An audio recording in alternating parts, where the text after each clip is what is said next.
Price Lord. என்னங்க, ரொம்ப சோர்ந்து போயிருக்கிறீங்களா? நான் எவ்வளோ ஜெபிக்கிறேன், என்னுடைய வாழ்க்கையில் ஒரு அற்புதம் நடக்க மாட்டுது. நான் எவ்வளோ கண்ணீர் வடிக்கிறேன், ஆனால் ஆண்டவர் எனக்கு ஒரு பதில் தர மாட்டுறாரு. என்னுடைய வாழ்க்கையில் ஒரு மாற்றம் இல்லை, குடும்பத்தில் ஒரு மாற்றம் இல்லை, தனிப்பட்ட வாழ்க்கையில் ஒரு மாற்றம் இல்லை, ஆவிக்குரிய ஜீவியத்தில் நான் விழுந்து போயிட்டேன், எனக்கு ஒரு மாற்றமே இல்லை அப்படின்னு சொல்லிட்டு நீங்கள் சோர்ந்து போயிருக்கிறீங்களா? இன்னைக்கு ஆண்டவர் உங்களை பார்த்து தான் சொல்கிறாரு. ஒரு வசனத்தை வாசிக்கிறவங்களுக்காக கேளுங்க.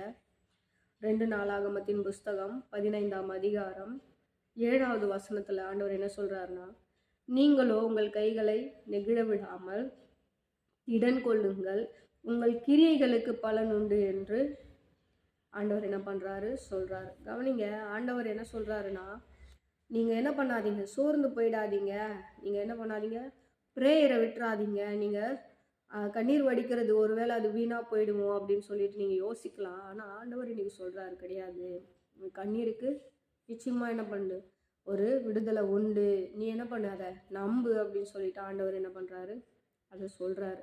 அப்போ கவனிங்க, நம்முடைய கிரிகளுக்கு எல்லாம் பரலோகத்தில் என்ன பண்ணுதுன்னா ஒரு பதில் உண்டு. ஆண்டவர் ஒரு நேரத்தில் என்ன பண்ணுவார், அந்த பதிலை நமக்காக கொடுப்பார். அந்த அற்புதத்தை ஆண்டவர் என்ன பண்ண போகிறாருன்னா உங்களுக்கு தரப்போகிறார்.